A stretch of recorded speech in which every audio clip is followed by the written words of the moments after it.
Hello my lovely YouTube family. So today's video is gonna be a review of Alexandria fragrances Brasilia. So I got this fragrance a few weeks back and I gave it a good wearing so I can do an in-depth review. But before I go into the review, let me just say out a disclaimer out there. I'm not saying that I know every notes that goes on in the fragrances. In fact, my nose is just starting to learn to pick out some notes, so my reviews is just gonna be based on my capability. So I'm not gonna go beyond that. I'm not gonna pretend I noticed something when I didn't. So that's that.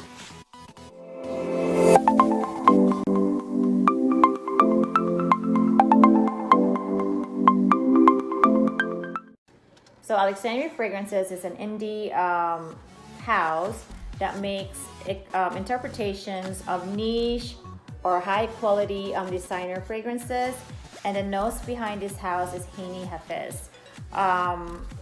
So okay, let's go to the presentation first.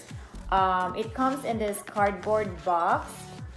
It has a picture of a lighthouse there. It says Alexandria Fragrances, and it has like how much juice you have in here and California, and then 2 ounce, and then when it opens like this, and then this is what's in here. So it gives me like the same vibe as some of the niche fragrances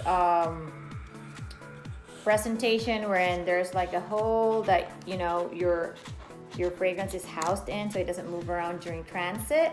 And up here it says Alexandria Fragrances, perfume is the key to our memories. So that's a really nice touch to it.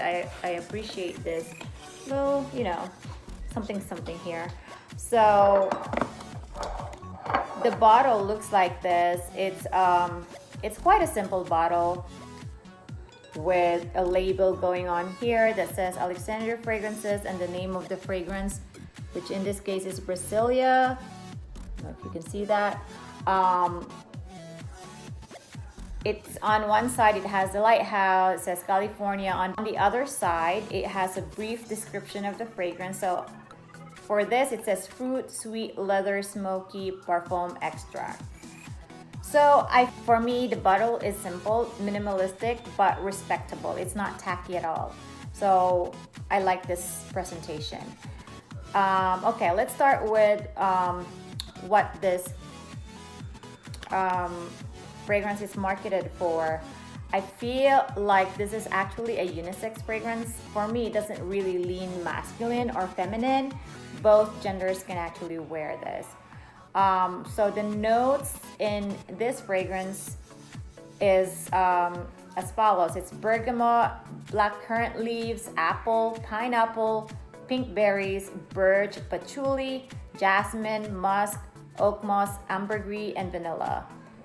So, all right, now I'm gonna dive into my experience with this fragrance. As you can see, I've worn this a lot. I've also had my husband wear this because I want to experience it of myself, and I also want to experience it of other people. So the first spritz of this wonderful fragrance hits you like a blast of pineapple, bergamot, and a hint of apple. The apple is not too strong. In fact, if you don't look for it, you can barely notice it. But I feel like it's what makes the opening less sharp and tangy, with the blackcurrant leaves making it somewhat creamy, because you kind of get that. But this does not last long, because then the birch starts to come in. Based on a lot of reviews that I've read, a lot of people say this is a smokier version of Ventus, but I actually don't get much smokiness of the birch. But what I get is the sharpness and the wintergreeny vibe of the birch, which I think is what gives this fragrance the sharpness that I experience.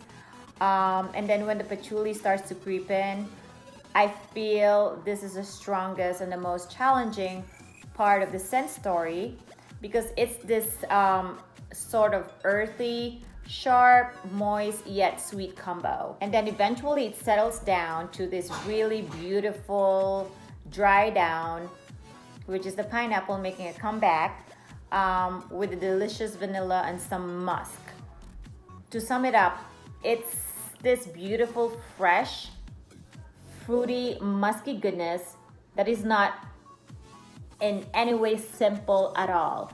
It has enough complexity that would actually make your summer days very interesting. So as per comparison to Creed Aventus, because this is what it's made for, the more I wear Brasilia, the more it resembles the fruity batch of the Aventus with just, you know, a little bit of smokiness, just the way I like it. That's the Aventus that I've tried. So I know when I did my first impression, I said there was not much similarity going on. But like I said, the more you wear it, the more you get that Aventus DNA. I don't really have much experience with Aventus and the different different batches, but based on the sniffing experience that I had at the mall, which left me dreaming and wanting Aventus, this fragrance gives me that Aventus satisfaction. It is close enough that I am content and happy with this interpretation by Haney. And I've read that with, you know, the fragrances made by clone houses like Alexandria Fragrances and Dua, you have to let them sit longer for the juice to perform better. And I find that true with this one. So would I buy this again? Definitely. It's a definite yes. In fact, I'm already planning to get another one to give as a birthday gift to my brother-in-law. He wants Aventus, but is not willing to shell out the hundreds of dollars to get it. In my opinion, this is in the 80 to 90% range similarity to Aventus, and I don't think you will be disappointed with this. So for upcoming reviews, I have placed an order for Dua's Poseidon Elixir 13ZZ, so I can compare the two and I can let you know which one is closer to Aventus. Alright guys, so that's it for today's review, and please don't forget to hit that like button, and if you haven't already, please hit the subscribe button so you will, and the bell button, so you will be notified on every video whenever